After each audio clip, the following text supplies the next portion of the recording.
السلام عليكم ورحمة الله وبركاته. أحلى متابعين، يا رب تكونوا بألف خير وصحة وسلام وكل سنة وكل أيامكم بخير. فيديو النهاردة رسالة حق لوجه الله.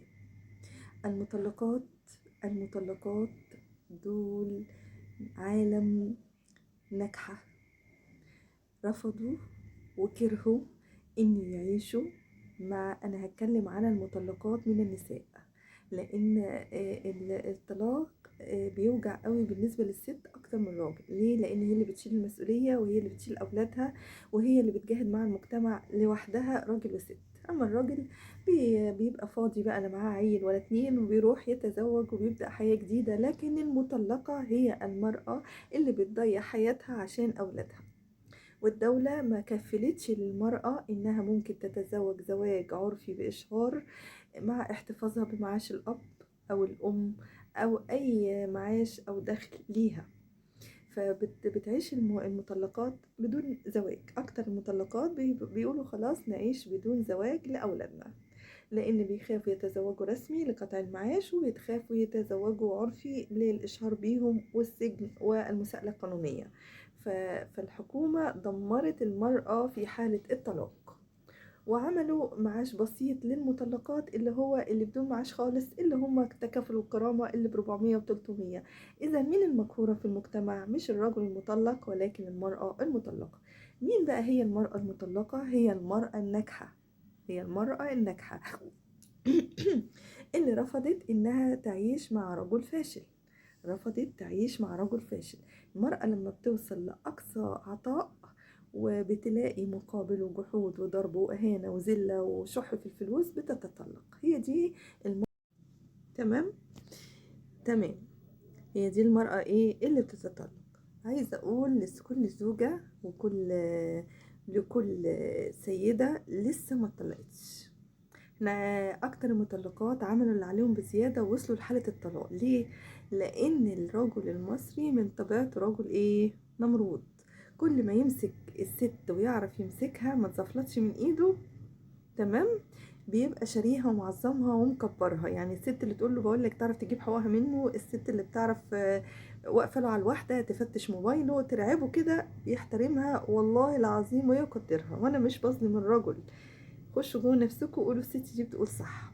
تعالي بقى للست اللي بترمي حب بزياده وعطف بزياده وكل حاجه بزياده، بتكون هي اللي بتاخد لقب مطلقه. ليه؟ لان حبايبي الغاليين، الطلاق يعتبر بالنسبة للست سب في المجتمع. فعشان انت ما توصليش لهذه المرحلة، رغم ان المطلقة شرف للمجتمع لانها ست ناجحة زي ما قلت عملت اللي عليها بزيادة، انت عشان ما تاخديش هذا اللقب اللي بعتله سبة، خير الامور الوسط. لا تدي حب بزيادة ولا شح بزيادة، لا تدي مال بزيادة ولا بخل بزيادة، لا تدي صحتك بزيادة ولا تنامي تنتخي بزيادة. خير الامور الوسط. الرجل يعشق المرأة ايه؟ اللي ما يعرفش يمسكها، اللي ما يعرفش يمسكها، اللي بتتزفلت من ايده، اللي بتتزفلت من ايده.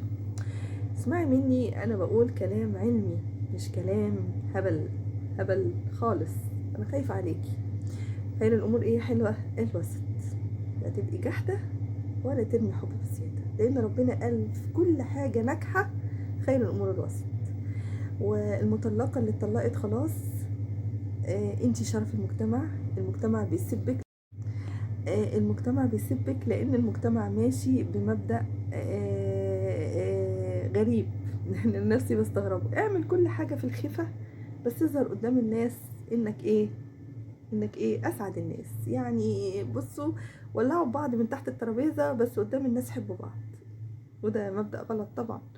البنات اللي بتطلق في الاول بيجيبوا من اول الطريق. احنا زمان لما كانت في ست بتطلق لانها كانت عارفه ان الطلاق عيب، فبتستنى لما الرجل يطردها من بيته جثه هامده.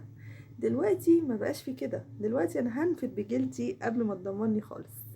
الفيديو ده للرجل قبل الست، عشان هو ممكن يقول ده هي بتنصح السيدات. انا بنصحك قبل الست. الست اللي تديك كل حاجه شيلها فوق راسك يا اخي، حبها يا اخي، متبخلش يا اخي، عظمها يا اخي، ده انها هتاخد حسناتك كلها. بلاش تبقى ماشي بمبدأ انا ما بحبوش في الرجل. ايه هو المبدأ ده؟ ان الرجل يبقى نمرود. تمام. انا بلغتك رسالتي عشان تتقي في الله في نفسك قبلها، لانها تاخد حسناتك يا خايب. اللهم اني بلغت، اللهم اشهد. شكرا للفيديو واتمنى لكم كل السعادة.